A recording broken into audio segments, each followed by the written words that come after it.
Good morning, मेरा नाम धीरज और आप देख रहे हैं धीरज सीटेट एकेडमी। तो चलिए आज हम लोग एडिटोरिया का सेट नंबर 2 को डील करने जा रहे हैं। अगर आप अभी तक सेट नंबर 1 नहीं देखे हैं तो हमारा प्लेलिस्ट में जाइए, वहाँ पे आपका सेट नंबर 1 ऑलरेडी डाला हुआ है, वहाँ से देख सकते हैं। और अगर आप अभी तक टेलीग्राम ग्रुप में नहीं जुड़े हैं तो सबसे पहले जाकर आप टेलीग्राम ग्रुप को ज्वाइन कीजिए, क्योंकि इसका पीडीएफ, ठीक है, इसका पीडीएफ जो होता है वो हमारे टेलीग्राम ग्रुप पे भेज दिया जाता है डेली, प्रत्येक दिन रात में 8 बजे। ठीक है, आपको बता दें तो रात में 8 बजे हम आपको पीडीएफ भेज देते हैं टेलीग्राम ग्रुप में। आप उसको पहले बना लीजिए, उसके बाद 10 बजे अगले दिन इसका आंसर आप मिला लीजिए। ठीक है, तो चलिए, हमको उम्मीद है कि आप सब मिलाए होंगे, ठीक है, बना लिए होंगे और सेट 1 तो आप लोग आंसर भी मिला लिए होंगे। अब चलते हैं सेट नंबर 2 की ओर। अगर आप सेट नंबर 2 कल रात में टेलीग्राम से बना चुके हैं तो आज हम लोग उसका आंसर मिलाने वाले हैं। ठीक है, चलिए तो शुरू करते हैं, वीडियो की शुरुआत करते हैं। आइए, चलिए, तो ये देख सकते हैं यहाँ पे आपका सेट नंबर 2 है। ठीक है, और सेट नंबर 1 को हम लोग ख़त्म कर चुके हैं। देखिए अभी क्या है ना, अभी आपका परीक्षा का कोई दूर दूर तक कोई वास्ता दिख नहीं रहा है। ठीक है, जुलाई में होगा कि अगस्त में होगा, इस कुछ कहा नहीं जा सकता है। अगर हम एक बात बोले तो अब आपका थोड़ा मनोबल टूटेगा। अभी अंदर की बात बताया जा रहा है कि आपका परीक्षा जो है ना जुलाई में भी नहीं होने वाला है। ठीक है, बस देखिए कहीं ना कहीं से आपको सूचना मिल ही जाएगा, अभी नहीं, थोड़ा दिन बाद।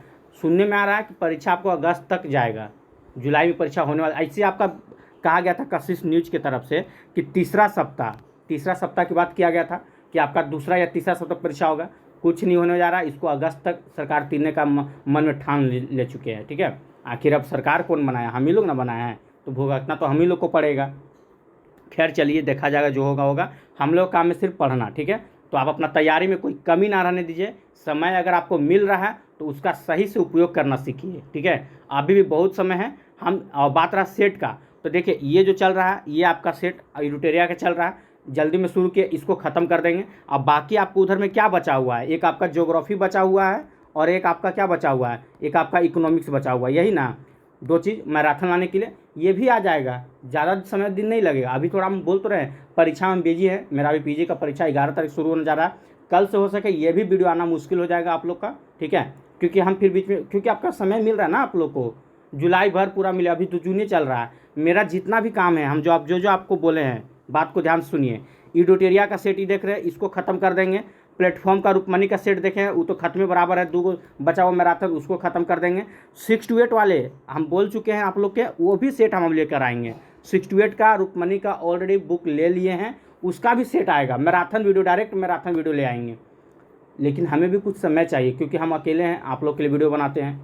ठीक है, तो थोड़ा समय दीजिए ना, क्या दिक्कत है, आप धीरे धीरे पढ़िए, जो कराया जा रहा है आप उसको पढ़ते रहिए, रिवीजन करते रहिए। इतना कुछ डाला हुआ है ऑलरेडी वीडियो, हमारा प्लेलिस्ट में जाकर देखते रहिए पुराना वीडियो। क्वेश्चन कुछ नया पुराना नहीं होता है, बस आपका माइंड का फ़र्क होता है। ठीक है, कवर चेंज होता है, क्वेश्चन सब वही रहता है। बहुत लगा बच्चा लोग है कि 2400 जो मेरा चल रहा था पहले टियर 2 में, कि 2400 का MCQ, हिस्ट्री, ज्योग्राफी, पॉलिटिकल, वो सभी अभी तक पढ़ रहा है। उस सब का भी डिमांड आ रहा है, सर 2400 वाला हमको PDF चाहिए। तो पढ़िए, क्वेश्चन सब वही रहता है, बस आपका खाली माइंड में चेंज हो जाता है कि नया नया मार्केट में बुक आया है तो सर ई बुक से करवाइए, वो बुक से करवाइए। तो खैर हम सब करवाएंगे, हम पीछे नहीं हटने वाले हैं। बस अभी 2-4 दिन के लिए मेरा परीक्षा चल रहा है, इसके लिए हम अभी थोड़ा आप लोग से थोड़ा डिस्टेंस बनाना चाहते हैं कि थोड़ा सा हमें भी तैयारी करने का मौका दीजिए। ठीक है, फिर जब मेरा तैयारी हो जाएगा, परीक्षा से दे लेते हैं, तो इतना वीडियो ला देंगे कि आप देख नहीं पाइएगा। ठीक है, जितना भी मार्केट में बुक आएगा ना, सारा बुक का आपका यहाँ करवाया जाएगा। तो फिलहाल चलते हैं, देरी नहीं करते हैं, सब कुछ होगा। अब बस आप इस चैनल पर बने रहिए। ठीक है, और टेलीग्राम ग्रुप को ज्वाइन कीजिएगा, जो कि क्योंकि जो कुछ भी इन्फॉर्मेशन होता है आपको वहीं भेजा जाता है। ठीक है, चलिए तो चलते हैं, शुरू करते हैं, बहुत हो गया बातें। क्वेश्चन नंबर 1 से चलते हैं। ठीक है, और उम्मीद करते हैं कि जो अभी तक अब हमारे चैनल को सब्सक्राइब नहीं किए तो चैनल को सब्सक्राइब कर लीजिएगा और बेल आइकन दबाना नहीं भूलिएगा। तो पहला क्वेश्चन आप देख सकते हैं आपके स्क्रीन पे है। क्या है, कहा जा रहा है कि भारतीय इतिहासकारों के द्वारा वर्णित इतिहास के संबंध में निम्नलिखित कथनों पर विचार कीजिए। ठीक है, चलिए विचार करते हैं, क्या करना है, आइए देखते हैं। कहा जा रहा है कि भारतीय इतिहास को आमतौर पर प्राचीन, मध्यकालीन तथा आधुनिक काल में बांट कर देखते हैं। क्या ये सही है? भारतीय इतिहास को हम 3 भागों में बांटते हैं, प्राचीन, मध्यकालीन, आधुनिक भारत में बांट कर देखते हैं। तो जी हाँ, ये आपका बिल्कुल सही पॉइंट है। अगला क्या कहा जा रहा है, इतिहास को इन खंडों में बांटने की यह समझ पश्चिम से आई है। जो आप बांटे प्राचीन, मध्यकालीन और आधुनिक काल में, तो ये जो है ये कहाँ से आया है, पूरब पश्चिम, तो ये जो बांटने की कला है ये कहाँ से आया था, तो पश्चिम से आई है, ठीक है। तो कह सकते हैं ये भी आपका सही है। तो इसका राइट आंसर क्या हो जाएगा, ए और बी दोनों आपका सही, ऑप्शन नंबर आपका सी हो जाएगा, ठीक है।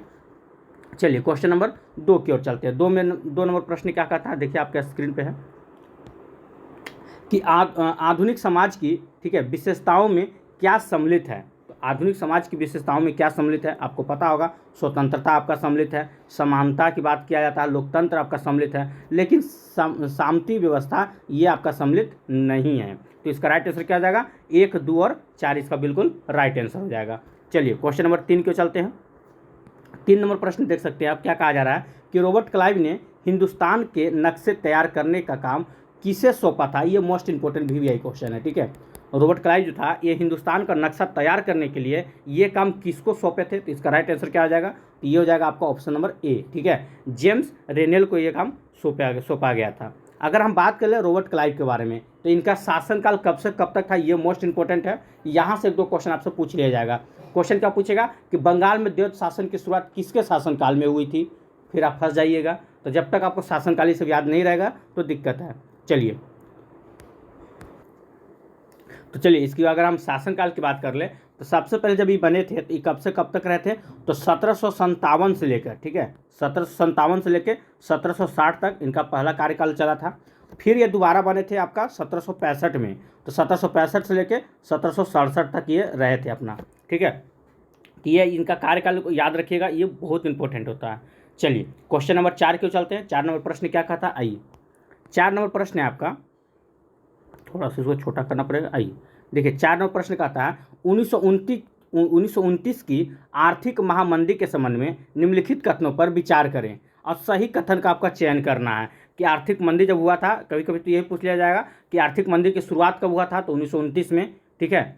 और अभी यहाँ पे क्या पूछा रहा है कि आपको विचार करना है दोनों ए और 1 और 2 पे। चलिए विचार करते हैं। कहा जा रहा है अमेरिकी शेयर बाजार में बड़ी मात्रा में बिकवाली के कारण आर्थिक महामंदी की शुरुआत हुई थी। तो ये बिल्कुल सही है, ऑप्शन नंबर ए आपका, ठीक है।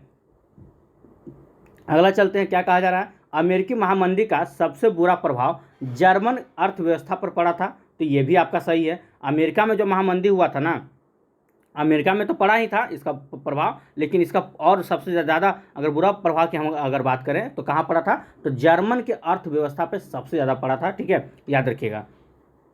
तो इसका क्या हो जाएगा राइट आंसर, 1 और 2 दोनों सही है, तो हम कह सकते हैं ऑप्शन नंबर आपका सी बिल्कुल राइट आंसर हो जाएगा।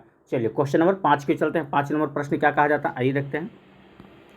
चलिए 5 नंबर प्रश्न क्या है आपका। 5 नंबर प्रश्न कहा जा रहा है कि 1946 में दिल्ली में हुए पुलिस हड़ताल का मुख्य कारण क्या था। ये भी अच्छा क्वेश्चन है कि 1946 में दिल्ली में हुए पुलिस हड़ताल का मुख्य कारण क्या था। आइए देखते हैं। तो इसका राइट आंसर क्या आ जाएगा, तो देखिए सबसे पहला कारण आपका क्या था, तो कम वेतन, ये आपका पहला कारण था। दूसरा कारण क्या था, तो खराब भोजन, ठीक है। यानी कि इसको राइट आंसर क्या हो जाएगा, ए और बी दोनों का दोनों आपका सही हो जाएगा, ठीक है।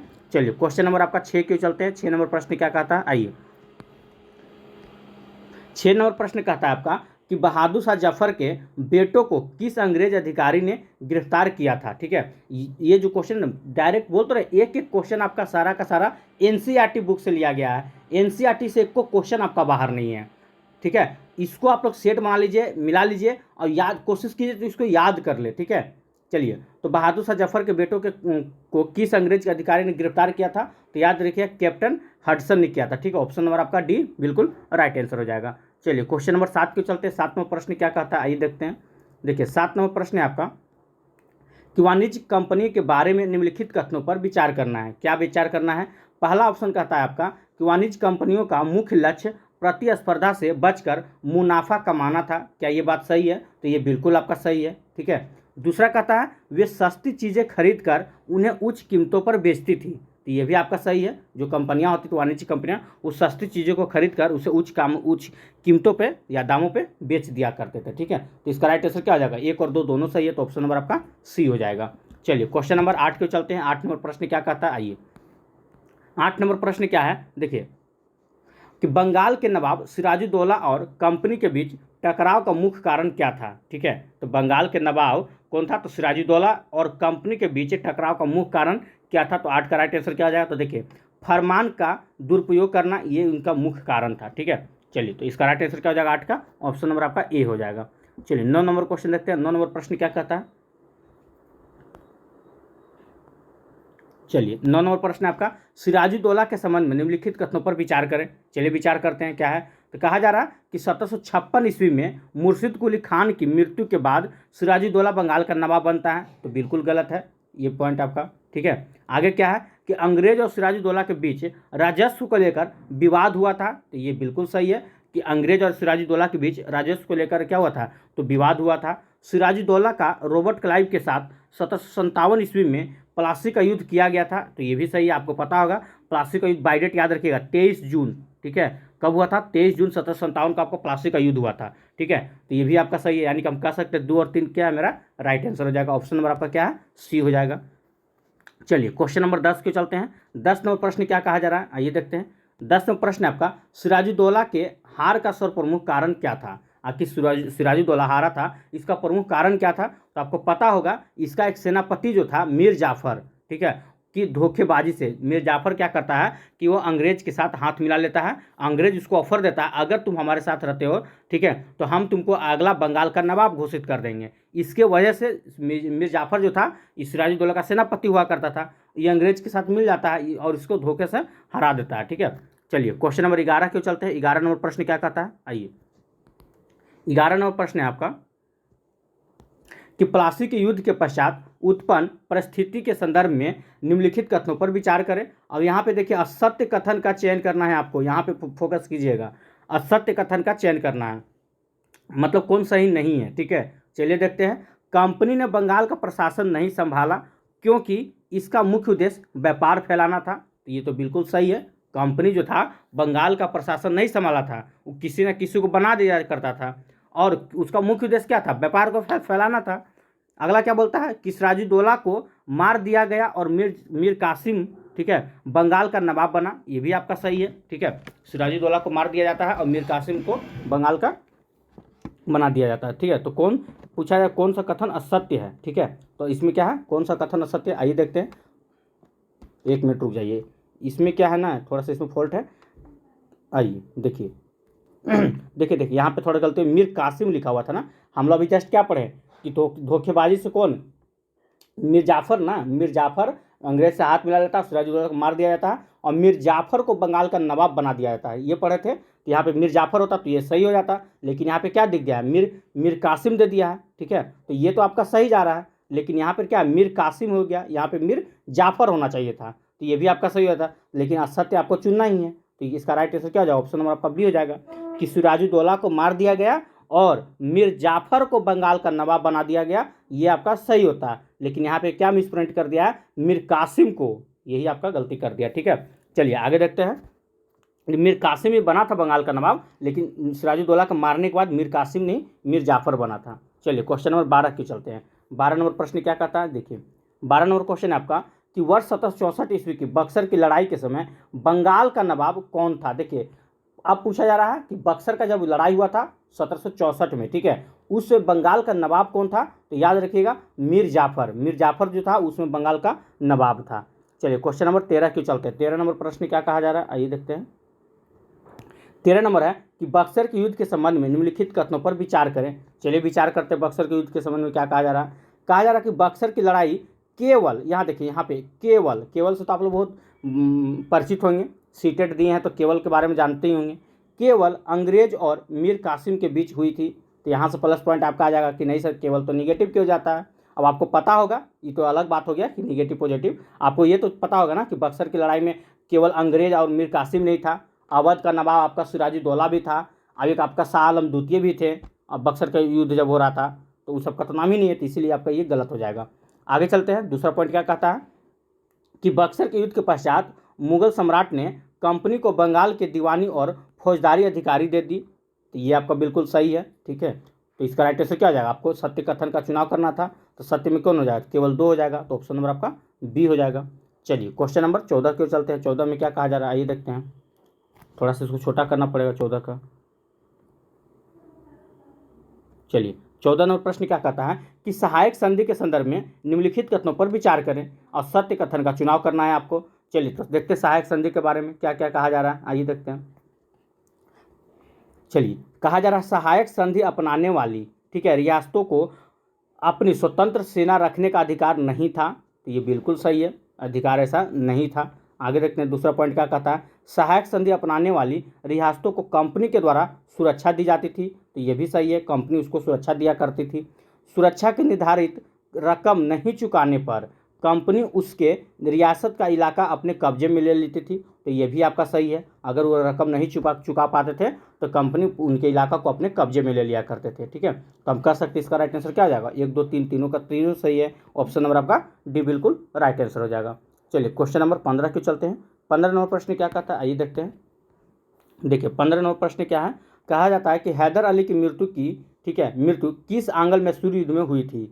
हैदर अली की मृत्यु किस आंग्ल मैसूर युद्ध में हुई थी, इसको एकदम वीवाई कर दीजिएगा। इसमें बहुत सारा आपको हम पॉइंट बताने जा रहे हैं। तो सबसे पहले देखिए कि हैदर अली की मृत्यु किस आंग्ल मैसूर युद्ध में हुई थी, तो पहले इसको देख लेते हैं। तो द्वितीय आंग्ल मैसूर युद्ध में हुआ था। ठीक है, अब द्वितीय आंग्ल मैसूर युद्ध में कब हुआ था, तो याद रखिए 1782 में हुआ था। यहाँ तक कंफर्म हो गया। चलिए अब आपको हम बताने जा रहे हैं क्या, हैदर अली ये हो गया।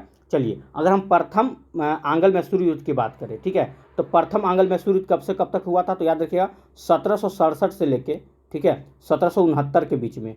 प्रथम आंग्ल मैसूर युद्ध कब से कब तक हुआ था, 1767 से लेके 1769 के बीच में प्रथम आंग्ल मैसूर युद्ध। अगर हम द्वितीय आंग्ल मैसूर युद्ध की बात करें तो 1780 से लेके, ठीक है, 1780 से लेके 1784 के बीच में आपका द्वितीय आंग्ल मैसूर युद्ध हुआ था। ठीक है, अगर हम तृतीय आंग्ल मैसूर युद्ध की बात कर लें तो याद रखिएगा 1790 से लेके 1792 के बीच में हुआ था। ठीक है, कौन, तृतीय आंग्ल मैसूर युद्ध।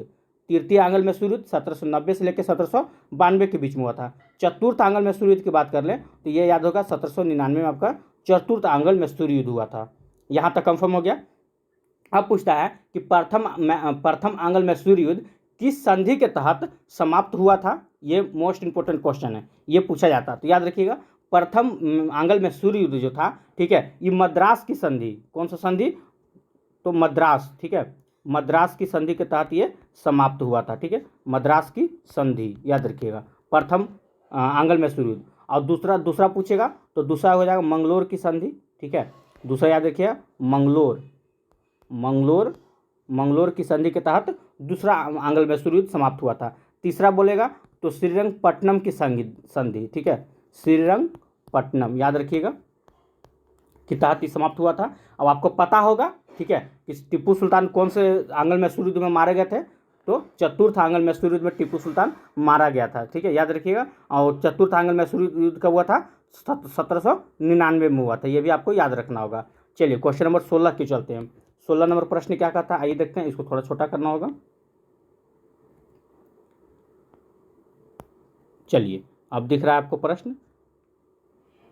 देखिए कहा जा रहा है कि टीपू सुल्तान ने अंग्रेज के खिलाफ निम्न में से कौन से कदम उठाए थे। तो टीपू सुल्तान अंग्रेज के खिलाफ कौन सा कदम उठाया था, आइए देखते हैं। देखिए पहला आप देख लीजिए, ठीक है, पहला को छोड़ दीजिए। हाँ चलिए पहला की बात करते हैं। पहला क्या, 1786 ईस्वी में टीपू सुल्तान ने अपने रियासतों के अंतर्गत पड़ने वाले बंदरगाह से चंदन की लकड़ी, काली मिर्च और इलायची की निर्यात रोक दिया। ये देखिए ये सारा पॉइंट सही है, बस इसमें फॉल्ट क्या है ना कि यहाँ 1700 आपको 86 दे दिया, यही फॉल्ट है। बाकी जितना भी पॉइंट आपको दिख रहा है 1786 की जगह पे आपका 1785 होता है। ठीक है, अब इसके बाद इस लाइन को पढ़िए। 1785 ईस्वी में टीपू सुल्तान ने अपने रियासतों के अंतर्गत पड़ने वाले बंदरगाह से चंदन की लकड़ी, काली मिर्च और इलायची का निर्यात रोक दिया। तो ये बिल्कुल सही हो जाता। कब सही होता, 1786 की जगह पे 1785 होता, तब सही होता। तो इसलिए आपका ऑप्शन नंबर 1 क्या हो रहा है, गलत हो जाएगा। 2 को पढ़िए। अब बोलते रहे आप क्लास 8 का एनसीईआरटी पढ़िएगा ना, वहाँ पे साफ साफ लिखा हुआ, आप लोग नहीं पढ़े इसलिए नहीं समझ पा रहे होंगे। ठीक है, इस सब आपका एनसीईआरटी में लिखा हुआ है। अब विश्वास नहीं तो बोले आपको हम अभी दिखा सकते हैं। चलिए इसको देख लेते हैं, विश्वास नहीं आइए दिखाते हैं इस पॉइंट को।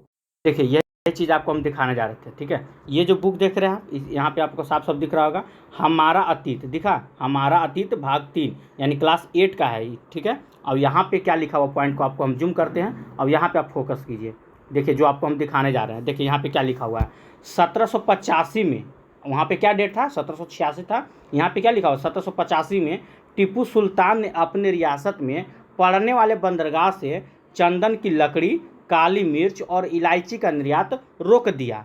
अभी जस्ट ही पॉइंट हम पढ़े थे, वहाँ पे आपका क्या था 1786 था, यहाँ पे क्या दिया 1785 की बात कहा जा रहा था, इसलिए पॉइंट क्या हो रहा था, वो गलत हो जा रहा था। और आगे पढ़िए, इसके बाद आपको क्या पॉइंट दिखेगा, सुल्तान ने स्थान सौदागरों की कंपनी के साथ कारोबार रोक दिया, इससे कोई मतलब नहीं है। आगे देखिए, यहाँ देखिए, टीपू सुल्तान ने भारत में रहने वाले फ्रांसीसी व्यापारियों से घनिष्ठ संबंध विकसित किए और उनकी मदद से अपनी सेना का आधुनिकीकरण किया। अब यही पॉइंट आपको हम वहाँ बुक में दिखाते हैं, ठीक है। चलिए आइए देखिए, यहाँ पे क्या है 1786 है ना, तो यहाँ पे क्या हो जाता है, यहाँ 1785 हो जाता, तो ये पॉइंट क्या होता है आपका सही हो जाता है, लेकिन अभी क्या हो रहा है, गलत हो रहा है। और इसके बाद क्या पढ़ें, उसने फ्रांसीसी व्यापारी के साथ घनिष्ठ संबंध, अभी जस्ट वहाँ पढ़े थे हम घनिष्ठ संबंध, तो देखिए यहाँ पे लिखा हो ना, घनिष्ठ संबंध विकसित किए, ये तो सही हो जाएगा। और इसके बाद क्या था, फ्रांसीसी की मदद से अपनी सेना का आधुनिकीकरण किया, ये पॉइंट अभी जस्ट आपको हम बुक में दिखाएं, तो ये भी पॉइंट क्या है, सही है। तो पढ़ना कुछ नहीं, अगर आप एनसीईआरटी पढ़े हुए होते ना, इसमें आपको सोचने की ज़रूरत ही नहीं था, ठीक है। तो इसका राइट आंसर क्या हो जाएगा, 2 और 3 हो जाएगा, तो 2 और 3 आपका सही हो जाएगा।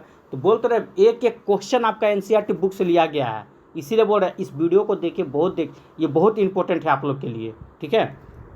ये प्लेटफॉर्म का सेट से ज़्यादा इंपॉर्टेंट है, ये आप लोग इसको हल्के में ले लेते हैं, प्लेटफॉर्म के सेट से ज़्यादा इंपॉर्टेंट है ये, इतना जान लीजिए।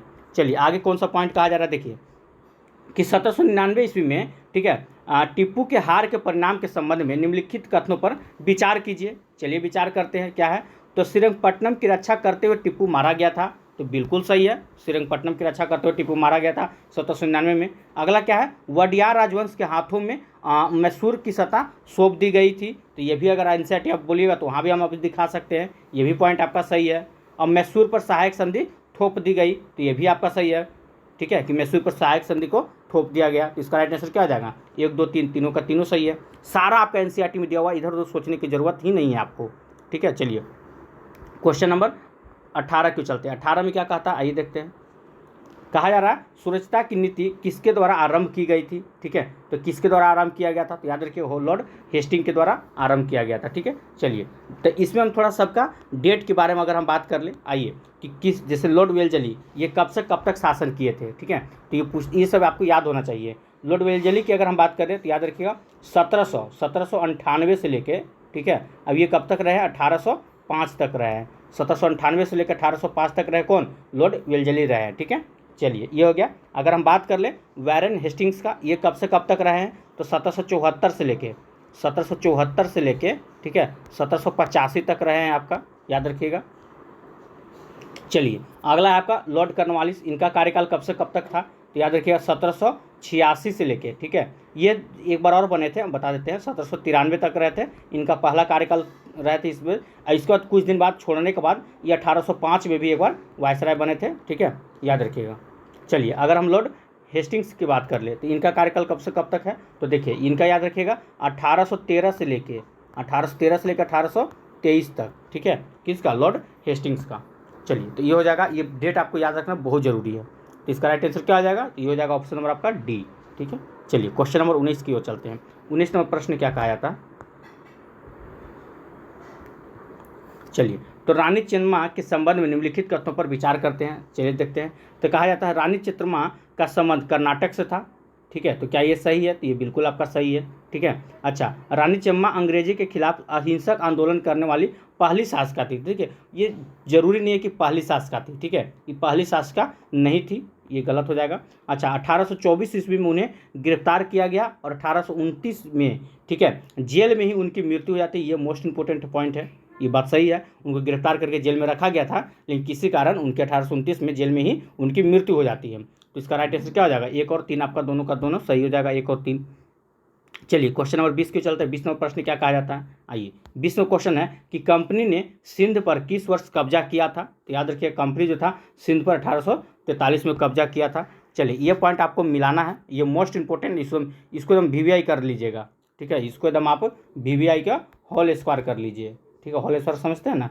चलिए तो देखिए ये क्या है, सतारा, आपको पता होगा सहायक संधि के द्वारा किन मतलब कि इन पे थोप दिया गया था, अपने ये क्या नाम था, लॉर्ड डलहौजी, सबको अपना अथी में कर लिया था, ठीक है, कौन क्या उसका पॉइंट था कि कुशासन का आरोप लगा के सबको, ठीक है। तो चलिए देखते हैं क्या कहा जाता है। सतारा को कब किया गया था, तो ये हो जाएगा आपका 1848 में, ठीक है। संबलपुर को ये 1850 में हो जाएगा। उदयपुर, अगर उदयपुर की बात करता है तो ये हो जाएगा 1852 में, ठीक है। और नागपुर की बात करेगा तो हो जाएगा 1853 में, याद रखिएगा। अगर झांसी को अगर बोलेगा, ठीक है, झांसी को अब मिला लिया गया था 1854 में, ये भी याद रखिएगा। तो हिसाब से इसका राइट आंसर क्या हो जाएगा, आइए देखते हैं। ये हो जाएगा ऑप्शन नंबर आपका डी, ठीक है।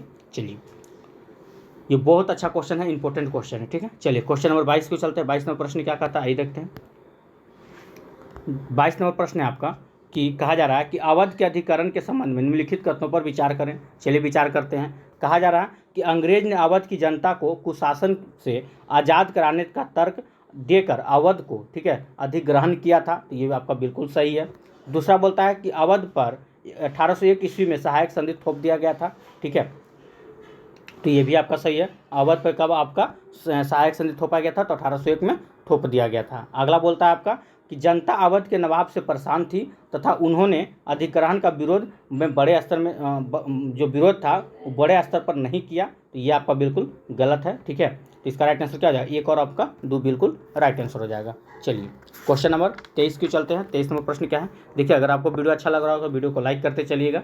अगर अभी तक आप हमें चैनल को सब्सक्राइब नहीं किया तो चैनल को सब्सक्राइब कर लीजिए और बेल आइकन दबाना नहीं भूलिएगा, ठीक है। चलिए क्वेश्चन नंबर 23 को चलते हैं। 23 में प्रश्न क्या कहा जाता है कि गवर्नर जनरल वारेन हेस्टिंग्स द्वारा लागू किए गए न्याय व्यवस्था की संबंधित विशेषता थी, तो क्या विशेषता थी, आइए देखते हैं। पहला बोलता है कि हर जिले में दो अदालत बनाई गई, एक फौजदारी अदालत और एक दीवानी अदालत, तो बिल्कुल सही है। अगला पॉइंट है आपका दीवानी अदालतों की मुखिया यूरोपीय जिला कलेक्टर होते थे, जिसमें यूरोपीय पद्धति पर दीवान कार्य किए जाते थे, तो ये आपका बिल्कुल गलत है, ऐसा कुछ नहीं था। तीसरा क्या है कि फौजदारी अदालत में अभी भी काजी और मुफ्ती के अंतर्गत थी, लेकिन वह भी कलेक्टर की निगरानी में काम करते थे, तो ये बिल्कुल सही है, ठीक है। यानी कि 1 और 3 क्या हो जाएगा आपका बिल्कुल राइट आंसर हो जाएगा। ऑप्शन नंबर क्या हो जाएगा, ऑप्शन नंबर आपका बी बिल्कुल सही आंसर हो जाएगा, ठीक है। ऑप्शन नंबर बी 1 और 3 याद रखिएगा। चलिए क्वेश्चन नंबर हम चलते हैं 24 की ओर। 24 में प्रश्न क्या कहता है, आइए देखते हैं। देखिए थोड़ा सा इसको बड़ा करने की कोशिश करते हैं। देखिए 24वां प्रश्न है आपका कि वारेन हेस्टिंग्स पर किसने इंग्लैंड में महाभियोग चलाया था, एकदम वीवीआई क्वेश्चन कर लीजिएगा इसको, ठीक है। किसने चलाया था, तो याद रखिए एडमंड बर्क ने चलाया था, ठीक है। ऑप्शन नंबर आपका डी बिल्कुल राइट आंसर हो जाएगा। चलिए अगला क्वेश्चन क्यों चलते हैं। क्वेश्चन नंबर 25 में क्या है, देखिए 25 में प्रश्न का था जिस समय बंगाल में अस्थायी बंदोबस्त लागू किया गया उस समय बंगाल का गवर्नर जनरल कौन था, ठीक है। तो आप सबको पता होगा उसमें कौन था, तो लॉर्ड कॉर्नवालिस था, ठीक है। चलिए क्वेश्चन नंबर 26 के चलते हैं। 26 नंबर प्रश्न क्या कहा जाता है, आइए देखते हैं।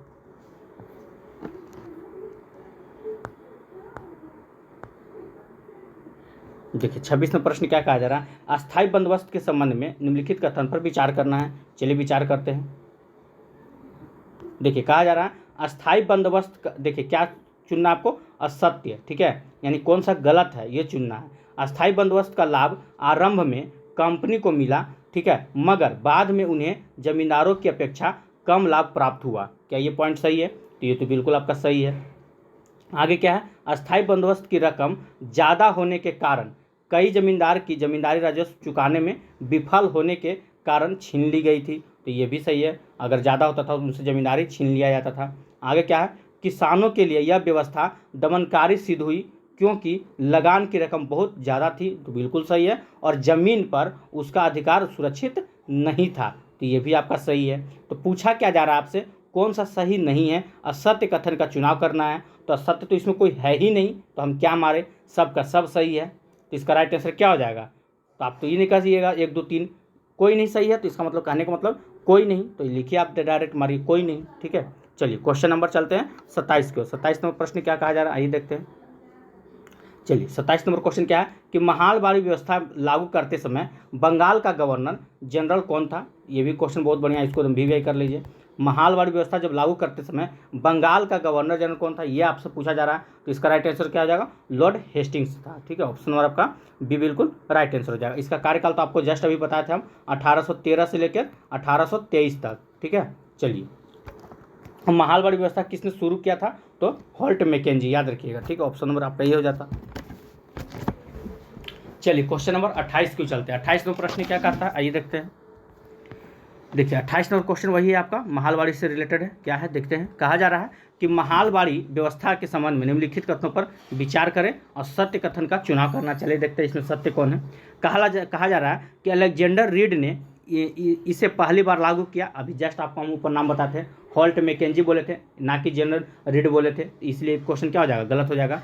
यह व्यवस्था महाल जो गांव का समूह होता था उससे की जाती थी, तो ये बिल्कुल आपका सही है। ठीक है, यह व्यवस्था जो होता था महाल जो गांव का समूह होता था उससे की जाती थी, तो ये बिल्कुल आपका सही है। आगे बोलता है भू राजस्व की रकम निश्चित रूप से तय कर दी जाती थी, जिसको चुकता करने की जिम्मेदारी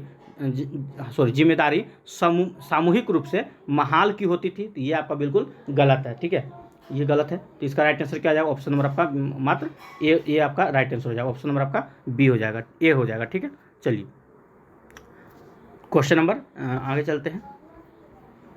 चलिए क्वेश्चन नंबर 29 के चलते हैं। 29वां प्रश्न क्या कहा जा रहा है, देखिए कहा जा रहा है कि रेतवाड़ी व्यवस्था के संबंध में निम्नलिखित कथनों पर विचार करें। अब आ गया रेतवाड़ी, आइए देखते हैं। कहा जा रहा है क्या, देखिए सबसे पहले कैप्टन अलेक्जेंडर रीड ने, ठीक है, इस व्यवस्था को लागू किया था, तो बिल्कुल सही है। आगे है भू राजस्व वसूल की व्यवस्था किसी संस्था या जमींदारों से ना करके सीधे रैतों से किया जाता था, तो क्या ये सही है, तो ये भी आपका बिल्कुल सही है। ठीक है, यानी कि दोनों का दोनों पॉइंट क्या है आपका बिल्कुल सही है। चलिए अगला क्वेश्चन की ओर चलते हैं। क्वेश्चन नंबर 30 नंबर प्रश्न क्या कहता है, आइए देखते हैं। 30 नंबर प्रश्न कहता है कि बंगाल में, ठीक है, बंगाल में नील विद्रोह किस वर्ष हुआ था। ये मोस्ट इंपोर्टेंट क्वेश्चन है, याद रखिएगा। ठीक है, कि बंगाल में नील विद्रोह किस वर्ष हुआ था, तो इसका राइट आंसर हो जाएगा आपका 1859 में हुआ था। अगला प्रश्न है निम्नलिखित में से कौन सा आदिवासी समूह पशुपालक नहीं थे, तो कौन पशुपालक नहीं थे, तो बेगा आपका पशुपालक नहीं थे। अगला क्वेश्चन को चलते हैं। क्वेश्चन नंबर 32 में क्या कहता है, आइए देखते हैं। 32 नंबर प्रश्न है आपका, कहा जा रहा है औपनिवेशिक शासन के आदिवासी के जीवन पर निम्नलिखित असर पड़े, तो क्या असर पड़े थे, आइए देखते हैं। देखिए इसका आपका डायरेक्ट आप देख लीजिए, ऑप्शन नंबर 2, ठीक है, घुमंतु काश्तकारों को एक स्थान पर रहने के लिए बाध्य करने का प्रयास किया जाने लगा। ठीक है, कि आप एक ही जगह पर रहिए, लेकिन उन लोग एक जगह पर नहीं रह सकते थे। ठीक है, ये बिल्कुल आपका सही है। चलिए क्वेश्चन नंबर 33 की चलते हैं। 33वां प्रश्न क्या कहता है, देखिए 33 नंबर आपको मिलान करना। चलिए मिलान करते हैं। ठीक है, क्या है आपको पता होगा संथाल विद्रोह कब हुआ था, 1855-56 देता है कहीं कहीं आपको। ठीक है, 1856 भी दे देगा, याद रखिए 55-56। अच्छा, कोल विद्रोह तो 1831 में हुआ था, ये बिल्कुल सही है, 1 और 2। आगे है आपका वर्ली विद्रोह, तो वर्ली विद्रोह कब हुआ था, ये आपका 1940 में हुआ था, सही है। बस्तर विद्रोह 1910 में हुआ था। तो मिला लीजिए 1 का 1, 2 का 2, ठीक है, और 3 का डी, तो 3 का डी किस में जा रहा है, तो 3 का डी आपका इसमें है, तो हम कह सकते हैं इसका राइट आंसर क्या हो जाएगा, ऑप्शन नंबर आपका सी हो जाएगा। चलिए 34 नंबर क्वेश्चन को चलते हैं। 34 नंबर प्रश्न क्या कहता है, आइए देखते हैं। 34 नंबर प्रश्न कहा जा रहा है आपसे कि बिरसा मुंडा के संदर्भ में निम्नलिखित कथनों पर विचार करें। चलिए विचार करता है कि बिरसा मुंडा समाज में सुधार के पक्षधर थे। वे एक स्थान पर टिक कर खेती करने, समूह में रहने और मदिरा पान से युवाओं को दूर रखने की सलाह दिए करते थे, तो ये बिल्कुल आपका सही है। ठीक है, पहला पॉइंट तो आपका क्या सही जा रहा है। आगे है वे जनेऊ धारण करते थे, तो ये भी आपका सही है, और शुद्धता और दया पर जोर देते थे, यानी कि दोनों का दोनों पॉइंट क्या है आपका बिल्कुल सही है। चलिए क्वेश्चन नंबर 35 को चलते हैं। 35 नंबर प्रश्न क्या कहता है, आइए देखिए। आप लोग लाइक नहीं करते हैं वीडियो को, ठीक है, वीडियो को लाइक करते चलिएगा। आइए क्या कहा जा रहा है कि किस गवर्नर जनरल ने यह फैसला लिया कि बहादुर शाह जफर आखिरी मुगल बादशाह होंगे। ठीक है, ये कौन लिया था, तो ये लॉर्ड कैनिंग लिए थे। ठीक है, लॉर्ड कैनिंग का कार्यकाल आपको याद होगा 1856 से लेकर, ठीक है, 1862 तक आपका लॉर्ड कैनिंग का कार्यकाल था, याद रखिएगा। 1856 से लेकर जब ये लॉर्ड डलहौजी का कब से कब तक था, तो लॉर्ड डलहौजी की अगर हम बात कर ले तो 1848 से लेकर 1856 तक, 56 से शुरू हो चुका था कैनिंग का, जो 56 से लेकर 62 तक रहा था। चलिए अगला क्वेश्चन देखते हैं। क्वेश्चन नंबर आपका 36 नंबर क्वेश्चन क्या कहता है, आइए। चलिए 36 नंबर क्वेश्चन है आपका,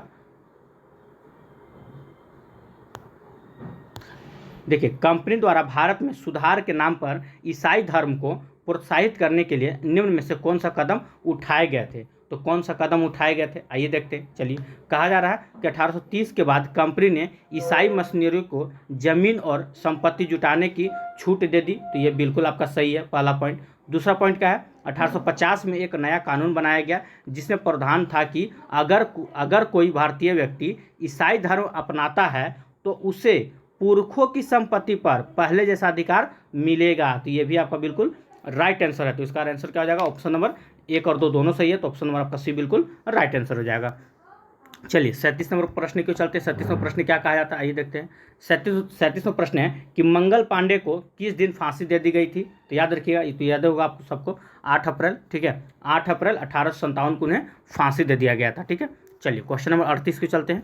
38 नंबर क्या है, तो ये आपको मिलान करना है। चलिए मिलान करते हैं। नाना साहेब, तो आपको पता होगा कानपुर से थे, ठीक है। बिरजिस कद्र, तो ये हो जाएगा आपका लखनऊ से, ठीक है। लखनऊ से 2 गो थे, एक बेगम हजरत महल और बिरजिस कद्र। आगे है आपका रानी लक्ष्मीबाई, ये तो आपको पते हैं, झांसी से थी। अब जो याद नहीं भी है उसको आप ऐसे मिलान कर सकते हैं। तो इसका राइट आंसर क्या आ जाएगा, ऑप्शन नंबर आपका देख लीजिए, 1 का 2 और 2 का 1, तो 1 का 2 2 का 1 कौन में है, ऑप्शन नंबर 3 में भी जा रहा है, और मिला लीजिए। और 4 का 4, तो 4 का 4 क्या है, 3 में है, 4 का सी दिया हुआ है, यानी ई ऑप्शन तो होगा नहीं। चलिए तो ऑप्शन नंबर क्या हो जाएगा, 4 का 4, डी ऑप्शन इसका बिल्कुल राइट आंसर हो जाएगा। चलिए क्वेश्चन नंबर 39 को चलते हैं। 39वां प्रश्न क्या कहता है, आइए देखते हैं। देखिए 39वां प्रश्न है कि विद्रोहियों के संबंध में निम्नलिखित कथनों पर विचार करना। चलिए विचार करते हैं क्या कहा जा रहा है। देखिए पहला प्रश्न है आपका कि बहादुर शाह जफर को उसकी पत्नी के साथ निर्वासित कर रंगून के जेल में भेज दिया गया, जहां 1861 ईस्वी में उनकी मृत्यु हो गई थी, ठीक है। तो क्या ये पॉइंट सही है, तो ये बिल्कुल सही नहीं है, ठीक है। तो ये आपका सही नहीं है यहाँ, क्योंकि आपको सत्य कथन का चुनाव करना है। आगे देखते हैं। 1858 ईस्वी में रानी लक्ष्मीबाई अंग्रेज से लड़ते हुए वीरगति प्राप्त हुई थी, तो बिल्कुल सही है। तात्या टोपे मध्य भारत के जंगलों में रहते हुए आदिवासी और किसानों की सहायता छापा मार युद्ध करते रहे, ये भी आपका बिल्कुल सही है। यानी कि 2 और 3 क्या है आपका बिल्कुल राइट आंसर हो जाएगा। तो इसका ऑप्शन क्या हो जाएगा, ऑप्शन नंबर आपका बी बिल्कुल राइट आंसर हो जाएगा। चलिए 40 नंबर क्वेश्चन को चलते हैं। 40वां प्रश्न क्या कहता है, आइए देखते हैं। चलिए 40वां प्रश्न है आपका कि 1857 के विद्रोह के बाद अंग्रेज ने अपनी नीतियों में निम्नलिखित बदलाव किए। तो क्या क्या बदलाव किए थे, आइए देखते हैं। तो देखिए कि ईस्ट इंडिया कंपनी के सारे अधिकारी, ठीक है, ब्रिटिश साम्राज्य के हाथ में सौंप दिए गए, एवं एक परिषद का गठन किया गया जिसे इंडिया काउंसिल कहा गया। तो बिल्कुल सही है, जिसे इंडिया काउंसिल कहा गया था। डलहौजी के हाँ यही क्वेश्चन था। डलहौजी के व्यापकता के सिद्धांत को त्याग दिया गया और स्थानीय शासक को दंतक पुत्रों को, ठीक है, सत्ता सौंपने की छूट दी गई थी, ये भी आपका सही था। आगे देखते हैं कि अंग्रेज ने भारतीय लोगों के धर्म और सामाजिक नीति रिवाज का सम्मान करने का फैसला लिया, तो ये भी आपका सही है। यानी कि तीनों का तीनों पॉइंट इसमें क्या है, सही है, तो ऑप्शन नंबर आपका डी हो जाएगा। चलिए 41 नंबर क्वेश्चन को चलते हैं। 41वां प्रश्न क्या कहा जाता है, आइए देखते हैं। देखिए 41वां प्रश्न है कि एशियाटिक सोसाइटी ऑफ बंगाल की स्थापना किसने किए थे। तो ये सबको पता होगा, विलियम जोन्स ने किए थे 1784 में, ये भी आप याद रखिएगा। एशियाटिक सोसाइटी ऑफ बंगाल का स्थापना विलियम जोन्स ने 1784 में किए थे। अगला है कि बनारस हिंदू कॉलेज की स्थापना किस गवर्नर जनरल के शासनकाल में हुआ था, ठीक है। तो इसका राइट आंसर क्या हो जाएगा, ठीक है, इसका हो जाएगा आपका, इसमें थोड़ा सा फॉल्ट आ रहा है। बनारस हिंदू कॉलेज की स्थापना किस गवर्नर जनरल के काल में किया गया था, इसको थोड़ा सा पेंडिंग में रखते हैं। अगर आप लोग को आंसर पता होगा तो 42 नंबर, ठीक है, आप लिख दीजिएगा 42 नंबर क्वेश्चन का आंसर बताने की कोशिश कीजिएगा, ठीक है। चलिए इसको देख लेंगे हम थोड़ी देर बाद। आइए क्वेश्चन नंबर 43 की ओर चलते हैं। देखिए 42 नंबर का आंसर आप लोग को बताना है, बार बार बोल रहे हैं, इसको कमेंट बॉक्स में आप लोग जरूर बताइएगा। उसके बाद हम थोड़ा सा देर बाद देख के आपको राइट आंसर बता देंगे, ठीक है। देखिए ऐसा कुछ नहीं है कि सारा क्वेश्चन का आंसर हमें पता ही हो, ऐसा तो नहीं है, कुछ क्वेश्चन हमसे भी छूट जाता है, ठीक है, देख लेंगे।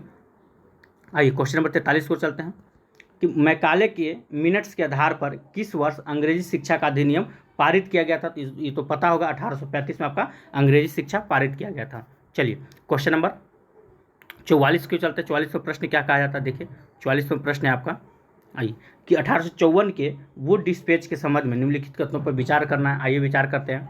कहा जा रहा है वुड के नीति पत्र में यूरोपीय शिक्षा से भारतीयों के नैतिक चरित्र उत्थान का तर्क दिया गया था, तो ये बिल्कुल आपका सही है। वुड के नीति पत्र के आधार पर 1854 में सरकारी विभाग का गठन किया गया ताकि शिक्षा संबंधित सभी मामलों में पर सरकार का नियंत्रण किया जा सके, तो ये भी सही है। इस दस्तावेज में, ठीक है, अंग्रेजी शिक्षा का एक व्यवहारिक लाभ आर्थिक क्षेत्र भी बताया गया था, तो ये भी आपका पॉइंट सही है। जब आप एनसीईआरटी बुक पढ़े होते तो इसमें दिया हुआ था। तो इसका राइट आंसर क्या हो जाएगा 44 का, तो 1 2 3 तीनों का तीनों पॉइंट आपका क्या है, बिल्कुल सही है।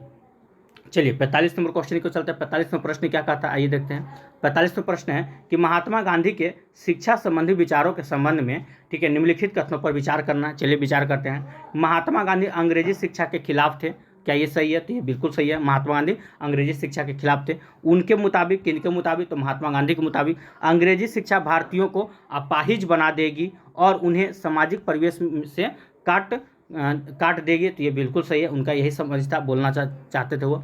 तीसरा पॉइंट क्या कहता है कि उनके अनुसार पढ़ने और लिखने की क्षमता पा लेना ही शिक्षा नहीं है। ठीक है, कौन? महात्मा गांधी का नाम था कि कहते थे कि पढ़ लिखने लेना ही शिक्षा का प्राप्त करना नहीं है। ठीक है, तो तीनों का तीनों पॉइंट सही है, तो इसका राइट आंसर हो जाएगा ऑप्शन नंबर आपका डी, बिल्कुल राइट आंसर हो जाएगा। चलिए क्वेश्चन नंबर 46 को चलते हैं। 46वां प्रश्न क्या कहता है, आइए देखिए। 46 नंबर प्रश्न है आपका कि टैगोर के शिक्षा संबंधी विचारों के संबंध में कौन से कथन सत्य हैं? तो कौन से कथन सत्य हैं, आइए देखते हैं।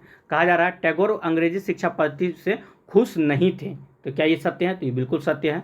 ठीक है, उनके अनुसार सृजनात्मक शिक्षा केवल प्राकृतिक परिवेश में ही प्रोत्साहित किया जा सकता था, क्या ये पॉइंट सही है? तो ये भी आपका पॉइंट सही है। आगे है टैगोर आधुनिक पश्चिमी सभ्यता और भारतीय परंपरा के श्रेष्ठ तत्वों का सम्मिश्रण चाहते थे, तो ये भी आपका बिल्कुल सही है। यानी कि इसका राइट आंसर क्या आ जाएगा? 1 2 3, तीनों का तीनों पॉइंट आपका सही है। चलिए 47 नंबर क्वेश्चन के चलते हैं। 47वां प्रश्न क्या कहता है, देखिए कि सती शब्द का क्या अर्थ होता है? तो क्या अर्थ? तो याद रखिए, इसका अर्थ होता है आपका सदाचारी महिला। ऑप्शन नंबर आपका सी बिल्कुल राइट आंसर हो जाएगा। चलिए 48 नंबर क्वेश्चन को चलते हैं। 48वां प्रश्न क्या कहता है, आइए देखते हैं। 48वां प्रश्न आपका राजा राम मोहन राय के संबंध में निम्नलिखित कथनों पर विचार करें। चलिए विचार करते हैं। उन्होंने कलकत्ता में ब्रह्म सभा की स्थापना किए थे, क्या यह पॉइंट सही है? तो ये बिल्कुल सही है। राजा राम मोहन राय पश्चिमी शिक्षा के प्रसार के सब पक्ष में थे, तो ये आपका बिल्कुल गलत है। राजा राम मोहन राय ने विधवा विवाह महिलाओं के समर्थन में विधवा विवाह के पक्ष कानून बनाने की मांग की थी, तो ये बिल्कुल आपका सही है। ठीक है, तो इसका राइट, एक मिनट रुक जाइए, थोड़ा सा मिसप्रिंट हो रहा है, रुक जाइए। क्या है देखिए फिर से देखिए, 2 पॉइंट नंबर क्वेश्चन में फंस गए। क्या है देखिए, उन्होंने कलकत्ता में ब्रह्म समाज की स्थापना तो किए थे, ये बिल्कुल सही है। ठीक है, अच्छा, और क्या है कि राजा राम मोहन राय पश्चिमी शिक्षा के प्रसार, ठीक है, के पक्ष में थे, तो ये बिल्कुल सही था। राजा राम मोहन राय जो थे ना, पश्चिमी शिक्षा के प्रसार के संबंध में बिल्कुल सही पॉइंट है। अच्छा, यहाँ पे देखिए, यहाँ पे कहा जा रहा है कि राजा राम मोहन राय ने विधवा महिलाओं के समर्थन में विधवा विवाह के पक्ष में कानून बनाने की मांग किया था, तो ये गलत है। ठीक है, तो इसका राइट आंसर क्या हो जाएगा? सिर्फ 1 और 2 हो जाएगा। ठीक है, 48 से क्या हो जाएगा? 1 और 2 हो जाएगा। चलिए 49 नंबर क्वेश्चन को चलते हैं। 49 नंबर प्रश्न क्या कहता है, आइए देखते हैं। 49 नंबर प्रश्न है आपका कि प्राचीन ग्रंथों का हवाला देकर, ठीक है, किसने समाज सुधारक की पहल प्रारंभ की? ठीक है, तो देखिए यहाँ पे क्या है कि प्राचीन ग्रंथों का हवाला देकर, तो कौन किए थे? तो ये आपका राजा राम मोहन राय किए थे। ठीक है, चलिए अगला क्वेश्चन को चलते हैं। क्वेश्चन नंबर 50 नंबर क्या कहता है, आइए देखते हैं। 50 नंबर प्रश्न है आपका कि विधवा विवाह का कानून किस गवर्नर जनरल के शासनकाल में पारित किया गया था? ये तो आपको पता होगा। विधवा विवाह कब हुआ था? 1856 में हुआ था। और अभी जस्ट आपको हम बताया था 1856 से लेकर 1862 तक किसका कार्यकाल था? तो लॉर्ड कैनिंग का कार्यकाल था। अभी जस्ट आपको ऊपर हम बताए थे, इसीलिए बताए थे।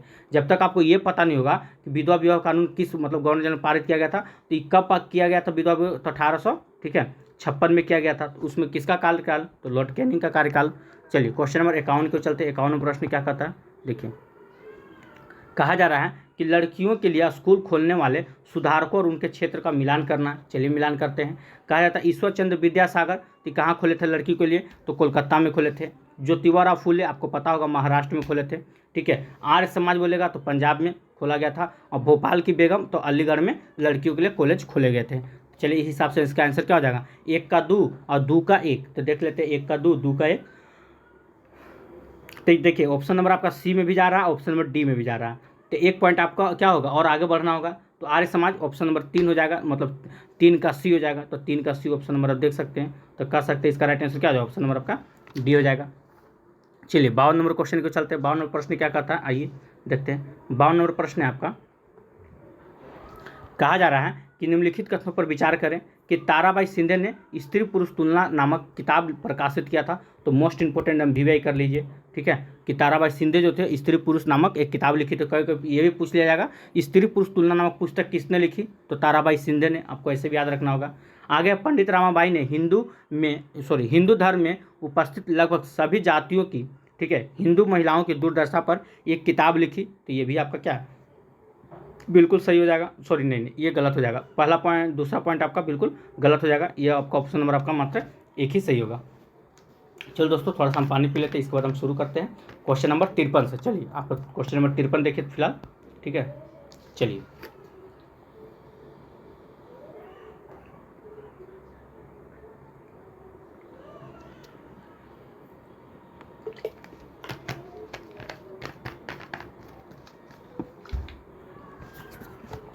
चलिए दोस्तों,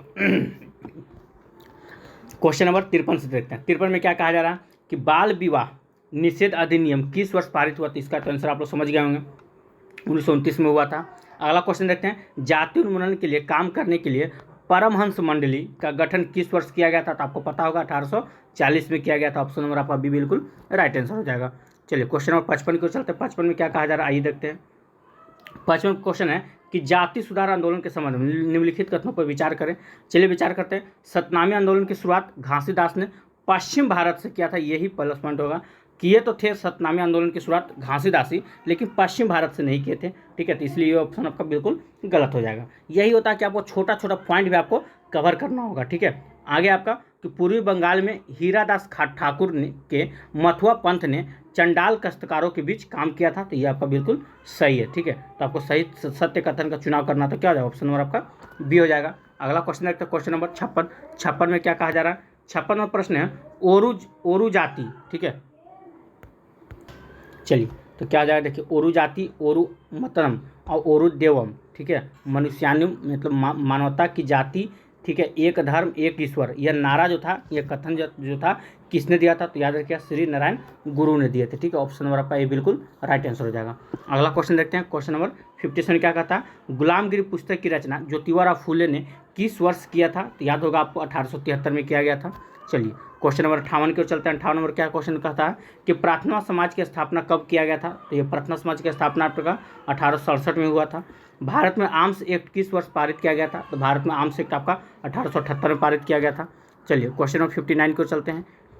सॉरी 59 आइए क्वेश्चन नंबर 60 में क्या कहा जा रहा है, इलवट बिल लागू करने के संबंध में निम्नलिखित कथनों पर विचार करें। चलिए विचार करते हैं कि 1883 में सरकार ने इलवट बिल लागू करने का प्रयास किया, तो बिल्कुल सही है, यह प्रयास किया गया था, ठीक है। अगला क्या है, इस बिल के जरिए भारतीय अखबारों पर प्रतिबंध लगाने का प्रयास किया गया था, तो ये बिल्कुल गलत हो जाएगा, ठीक है।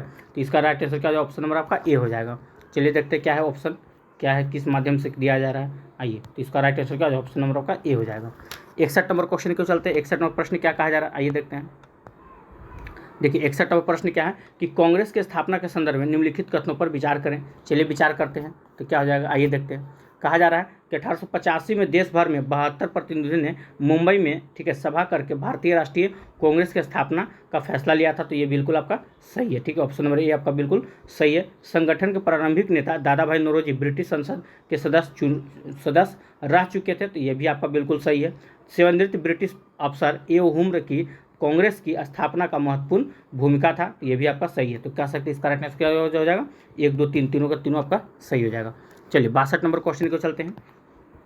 62 नंबर प्रश्न क्या कहा जाता है, आइए देखते हैं। स्वराज की मांग सर्वप्रथम किसने की थी, ठीक है, तो किसने किया था? तो इसका राइट आंसर हो जाएगा ग्रामपंथियों ने किए थे। ऑप्शन नंबर आपका बिल्कुल राइट आंसर हो जाएगा।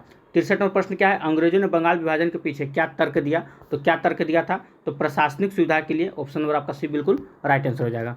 64 नंबर प्रश्न क्या कहता है, आइए देखते हैं। 64 नंबर प्रश्न आपका 1917 में गठित रूसी क्रांति से प्रमुख रूप से कौन से विचार निकाल कर संपूर्ण विश्व में फैले, ठीक है। तो कौन सा विचार निकाल कर फैला हुआ था, ये हो जाएगा आपका समाजवाद का विचार, ठीक है।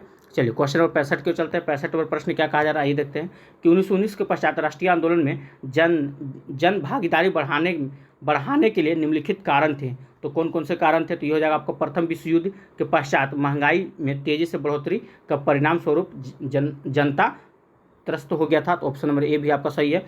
1917 की रूसी क्रांति, ये भी आपका सही है। गांधी जी सत्याग्रह और अहिंसा के विचारक थे, तो ये तो आपको पता ही है। ऑप्शन नंबर आपका 3 भी सही हो जाएगा। तो 1 2 3 इसका राइट आंसर हो जाएगा। चलिए क्वेश्चन नंबर 66 को चलते हैं। क्या कहा जा रहा है, आइए देखते हैं।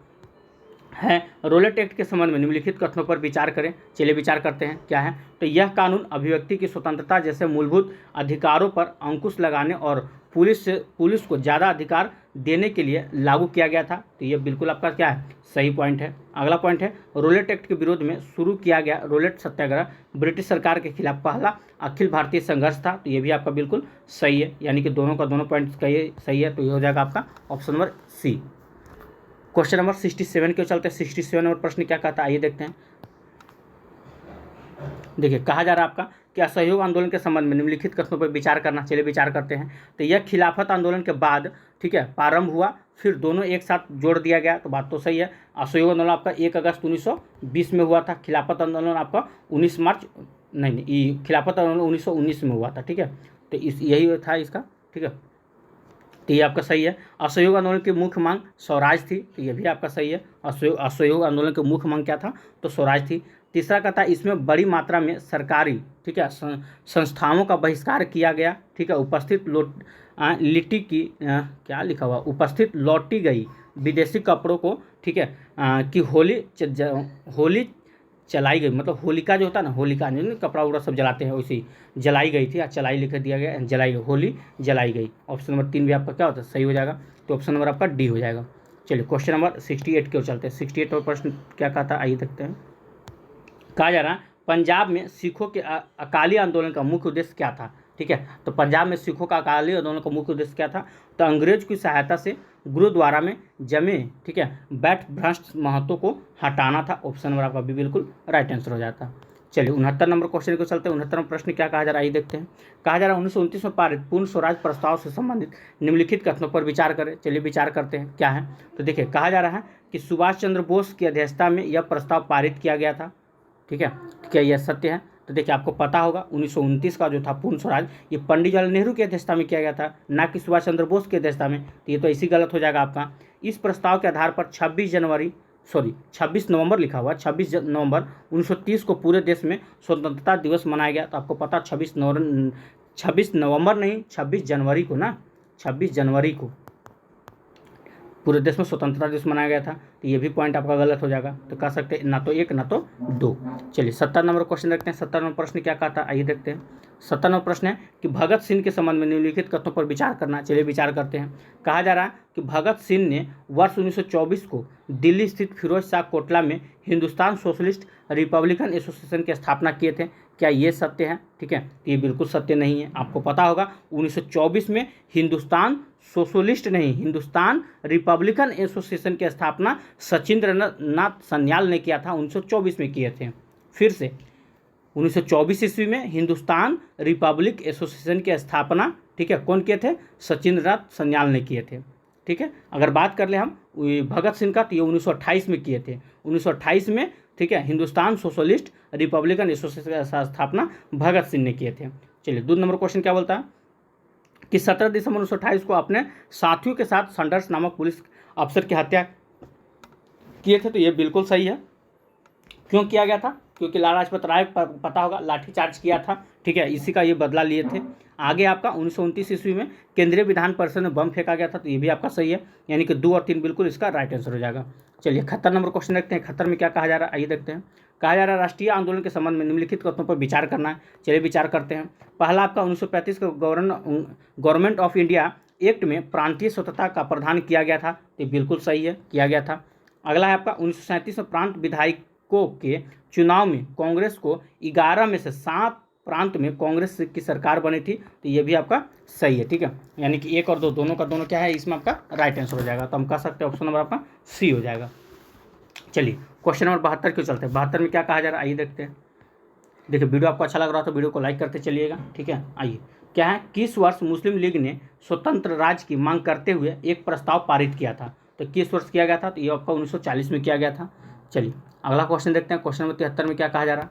73 नंबर प्रश्न है आपका कि सुभाष चंद्र बोस के संबंध में निम्नलिखित कथनों पर विचार करें। चलिए विचार करते हैं, क्या है, तो वे समाजवादी विचार वाले नेता थे। तो बिल्कुल सही है।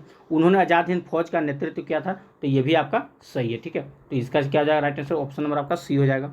चलिए क्वेश्चन नंबर 74 क्यों चलता है। 74 नंबर क्या कहता है कि भारतीय इतिहास के में दर्ज बाबर प्रत्यक्ष कार्रवाई दिवस मुस्लिम लीग द्वारा कब प्रारंभ किया गया था। तो कब प्रारंभ किया गया था, तो यह हो जाएगा आपको 16 अगस्त 1946 को प्रारंभ किया गया था। ठीक है, चलिए 75 नंबर क्वेश्चन को चलते हैं। 75 नंबर क्वेश्चन क्या कहा जा रहा है, आइए देखते हैं।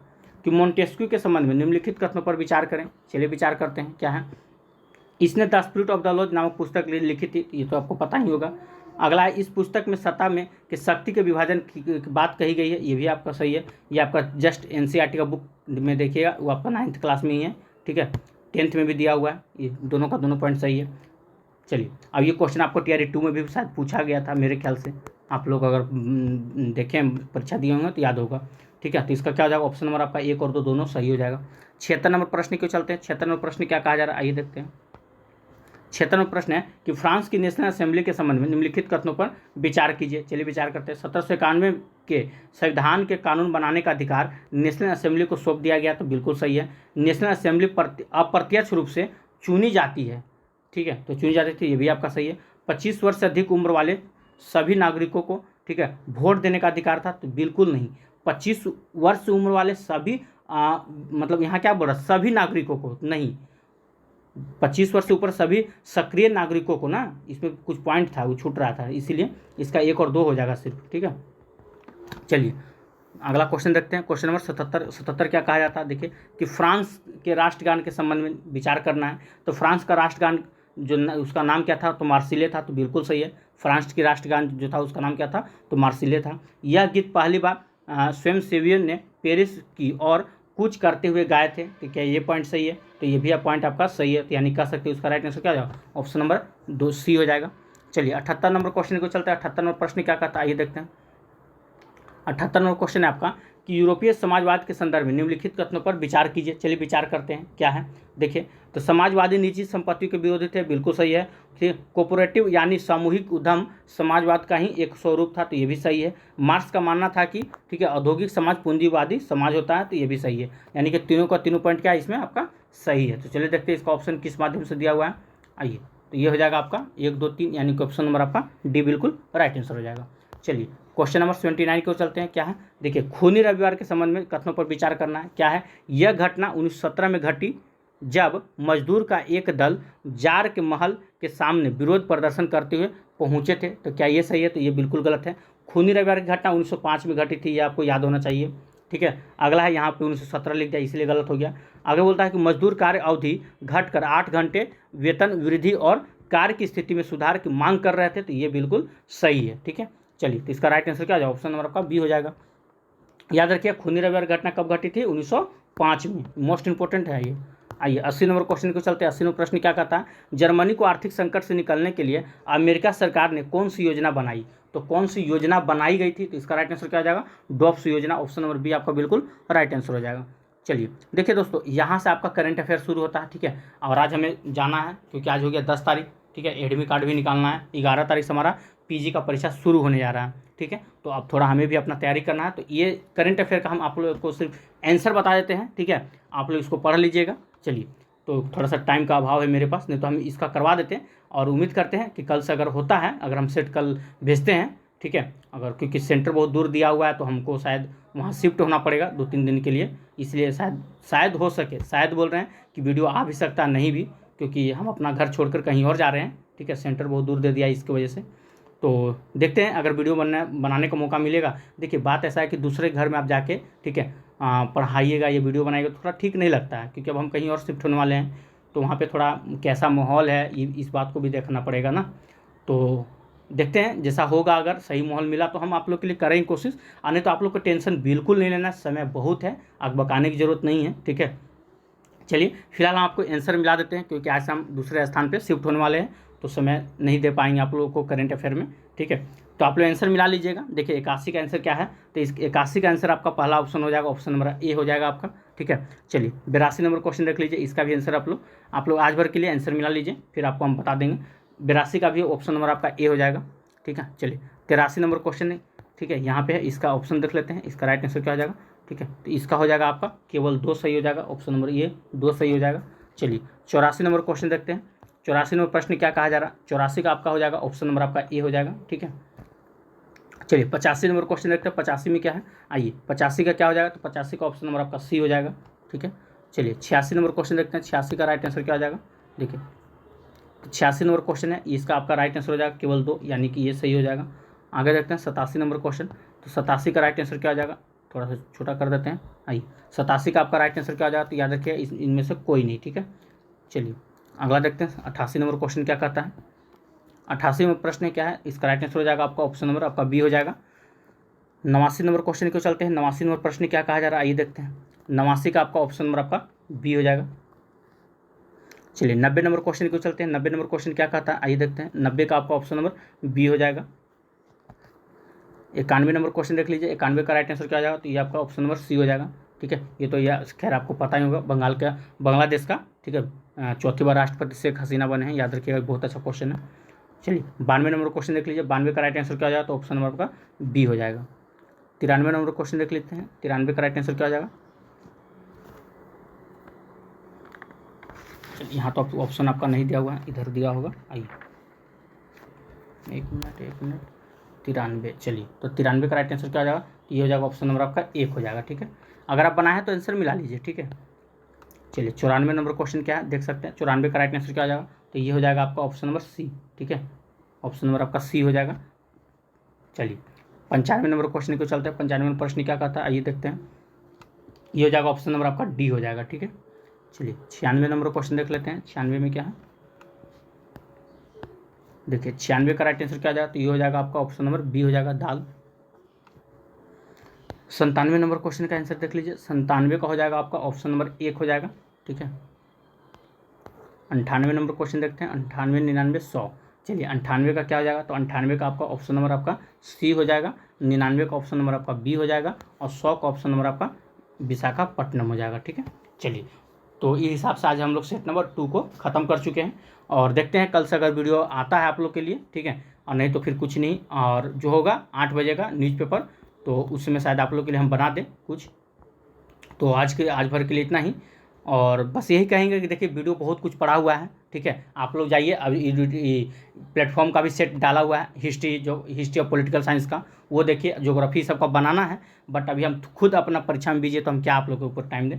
और अभी आप लोग के पास समय बहुत है, बकाने की जरूरत नहीं है, ठीक है। सब चीज़ होगा, सारा चीज़ हम करवाएंगे, ठीक है, क्या है टेंशन ले रहे हैं। और नहीं भी तो देखिए, आपको जहाँ से शिक्षा ग्रहण होता है वहाँ सब शिक्षा को ग्रहण कीजिए, ठीक है। ऐसा नहीं है कि आप हमारे भरोसे बैठे रहिए, क्योंकि समय सबके पास भी, ठीक है, बहुत कम है। आप लोग अपना तैयारी में लगे रहिए, ठीक है।